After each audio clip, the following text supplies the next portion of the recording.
So good morning, Corrie, the Jager. Great to have you on our show this morning, and great to discuss with you some of the challenges that you've had in a very long and successful career. And Corrie, you started in the law profession, is that right? That's correct, Bert. Would you like to just explain to the viewers exactly what you were doing, and perhaps give us some background on that business? Thanks, Bert. I come out of a family who's mainly all engineers. I'm the odd one out that started studying in the law.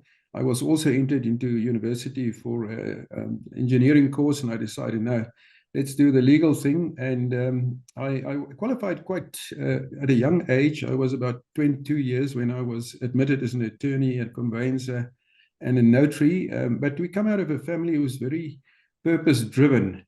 So we have the old ABC, don't complain, apply, bum to chair, start working and don't look for, for excuses, look for solutions. So this was actually very nice. We came out of a rural background. We didn't have all the opportunities, and we had to make ends meet, and had to work, and, we didn't earn pocket money and stuff like that. We had to work for whatever we got. So we were very motivated, but it's important to not be negatively influenced by other people who's more privileged than you are, and just to focus on what you're doing and be the best. And this is what we managed to do with, obviously, a support, of our parents were behind us all the time. And I qualified as an attorney, and I started my practice quite early on. I became, in Pretoria, I started my own firm, and that grew into quite a big firm. So yeah, that is my background. Thank you, Corrie. Thanks for sharing that with us. We'll get to your new business a little later. Corrie, you've now retired, 45 years in the legal practice. I think it's a long time. And obviously, you've made some good friends, and you've certainly run a very successful business. So what do you attribute the growth of the business to? But we had a number of basic principles. Number one is honesty. Now, it seems strange, from a lawyer's perspective. The lawyers are known for not being honest. Well, that's a perception, but I changed it. I said, in my firm, I'll be frank, I'll be upright, honest with the client. I'll tell him exactly where he stands or what I think of his case. And if he doesn't like it, that's good, then he must move on. And if we don't know, say, I don't know. But because my second principle is I'm prepared to work very hard, I will bend backwards to accommodate you. As a matter of fact, we started at 7 in the mornings, our practice opened, and we also worked on Saturdays, by the way. So this made a huge change. And the third thing was I needed people to work for me who must have a passion for it. If you don't have a passion, go and look for something else. Forget about being complaining and being negative. And this is what driven us, because the clients quickly realized if they come to us, we're prepared to work hard. We'll give them the right advice all along. If we don't know, we'll tell them. And we are very passionate about what we're doing. Okay. So what I hear you saying is that when you were sort of looking as an employer to employ people, you were looking for people with passion for what they were doing and for the work. Yes, I sometimes I did interview people myself, or I sit in with my colleagues and my friends and my people working for me when they interview. And I'm looking actually for only two things here. I'm looking for somebody whose eyes are not dull, whose eyes are shining. It might sound very unconventional to you. If they look doff, sorry, that's not for me. Then I'll walk out like, excuse me, no, this is not the right person. And secondly, the person must be friendly. There must be at least a smile, because whatever we do, we must be friendly at all times. It doesn't matter what your circumstances. Even in my practice, I hated people coming in there, and you can see on their faces immediately there's trouble at home or whatever the case is, and I'll immediately address that. And, stop negativity, be positive. Even everybody's got challenges, but don't wear it on your face. Well, at least come to work smiling. Yeah, so that leads me to the next question. How do you balance, and over the years, obviously, probably wasn't always possible, but how do you balance your personal life with the demands of running a business, and this very successful one in that case? Yeah, but I had a very interesting approach because family is number one in my life. Whatever happens, even my personnel knew it. If there's issues, they don't even have to ask me. Go immediately. Go to the school, go and sort out the kids. Don't ask me. You can tell me afterwards. And remember, this was the era before cell phones, mobile phones. So you Yeah. just go. You can Yeah. let me know later on because then at least I know you, and you know I appreciate what you're doing. Personnel was very important for me because the whole firm is based upon your personnel. If you have they're the extension of you. And if they make a mess up, it's going to reflect back to you. So from my side, open door policy all the time. If you have issues, come and see me directly. If I see you negative or you're complaining or I hear about it, I'll immediately call you in and say, sit down. And remember, I had over 100 personnel working for me at one Yes. stage. It was quite a big firm. And sort it out because one negative person can affect everybody around him. My principle it always was always like you find in Proverbs 4:23. Be careful how you think. Your life is shaped by your thoughts. So if you come in there and you're negative and you're complaining and you're bitter about things, this is unfortunately it's spreading. And so I had to cut this out very shortly. And I'll call you in and say, okay, I'm sure you sound unhappy or whatever. Why don't you go and look for some other place to work? Because over Yeah. here you're not going to sort it out. That's clear to me. And this worked. It's an unconventional way, but it really worked. Absolutely, absolutely. Well, yeah, it's great to hear that, and it's great to hear how openness and frankness, even in managing your personnel, has led you to the success. So, if you look at the fact that you've owned your own business and you talk to friends that are working for corporates and jobs, and they have this misconception about being an entrepreneur and running a business. So how did you address this when people say to you, "You're so lucky you have your own job or your own company, and you're your own boss." A bit. The big issue is we put ourselves in boxes all along. We think we can't. It's impossible. Somebody is lucky. It doesn't exist something like that. You create your own luck. You create your own opportunities. But important again, don't sit there complaining. Go and look for it. We've got something called Google, which I think is the biggest invention ever. Go on Google, go and have a look, go and teach yourself. Don't think you can't. Don't think, age is a problem or whatever. Just go out and do it. And once you in that positive frame of mind, you can be, you can reach a lot, but be realistic. This is an important thing. Don't go and chase the moon. That's not Yeah, possible, but yeah. be realistic about it. So what I'm hearing is you saying sort of the old adage that says, if you think you can, you're right, and if you think you can't, you're right. Correct. That was my approach all along. Be careful how you think. Your life is shaped by your thoughts. If you think you can't, you're right. You Yeah. can't. Okay. And now you've started a new business. Tell us a little bit about Hydrox Holdings. It's always been my passion to make the world green, to get us out of the fossil fuel cyclist we in and get us into something really, like water. Water has got hydrogen and oxygen in it. It's quite easy to get it out there. This is what we thought initially.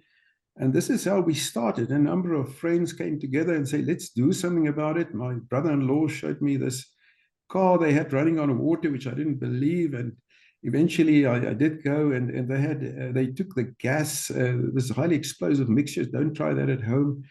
Putting electrodes into water and getting the gases out. The gases are highly explosive hydrogen and oxygen mix. Don't do that. We tried that. It was quite an experience.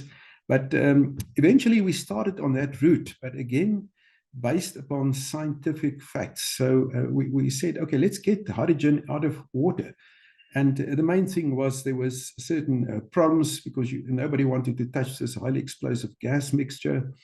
And we had to split it. We had to get the hydrogen and oxygen separate. So the guy said, get a membrane. We go, okay, that's easy. Let's build our own.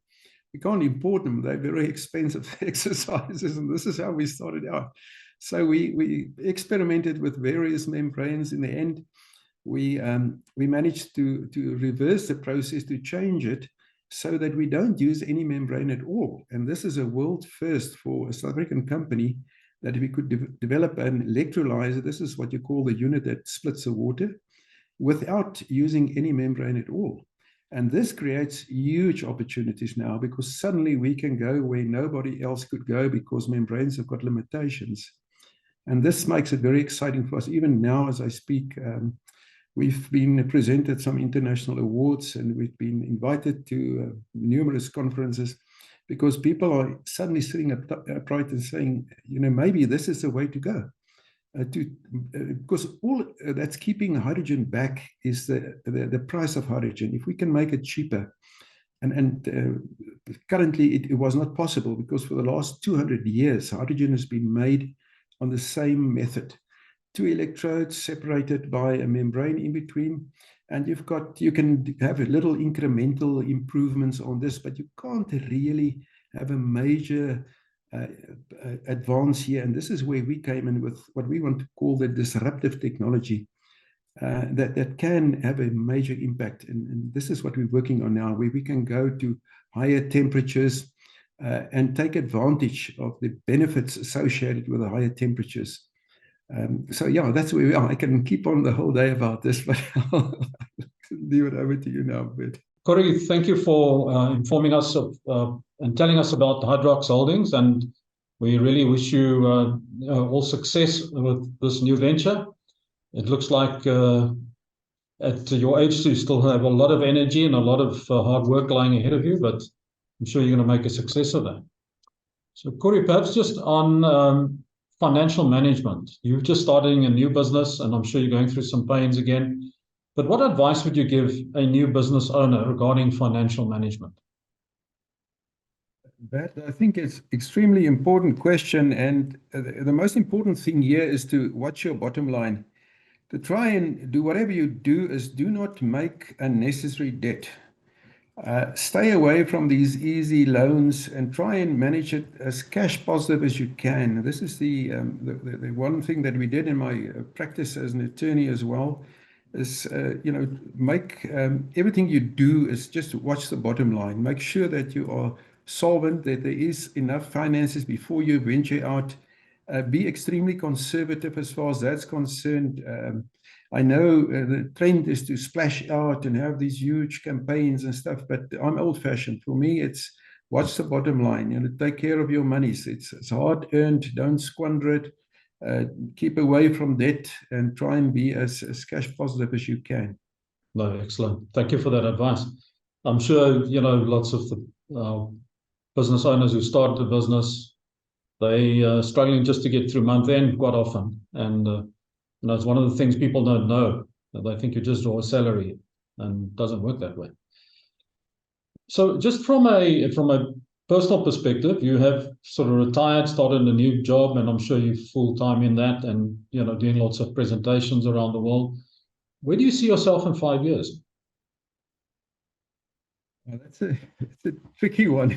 I'm not thinking that far ahead, but if I can venture that we have succeeded in building the world's first commercial electrolyzers, bringing down the price of hydrogen to be competitive with that of fossil fuels.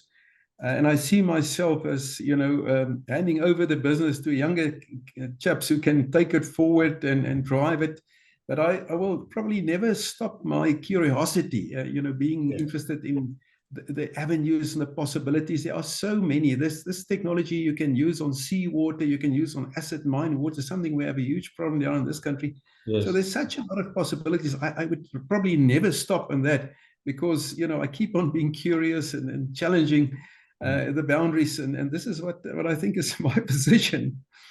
No, excellent. Thank you. And I gather what I'm hearing is that, there's still lots of energy and lots of passion for what you do. And, I want to say great success for that, and may it be well. So the last question I have for you is, what is the one question that I should have asked but didn't? And what is the answer to that? Yeah, maybe what's the reason for my drive, and how do I manage this? And I think it's all about a positive spirit, a positive energy, and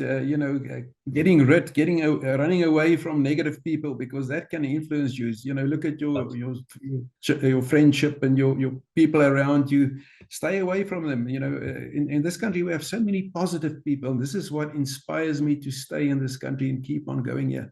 You get it nowhere on the planet. People are so friendly and positive. Gives me hope. I fully agree. And I suppose today we have a mindset of, yeah, things are different, but they're not difficult. They can be overcome, and we must think about that. Corrie, thank you so much for your time. I really appreciate it. Thank you for sharing your wisdom with us, and may you be very successful, and good luck with your presentation. Thanks so much, Bert. Really appreciate it. Good luck to you as well. Bye-bye.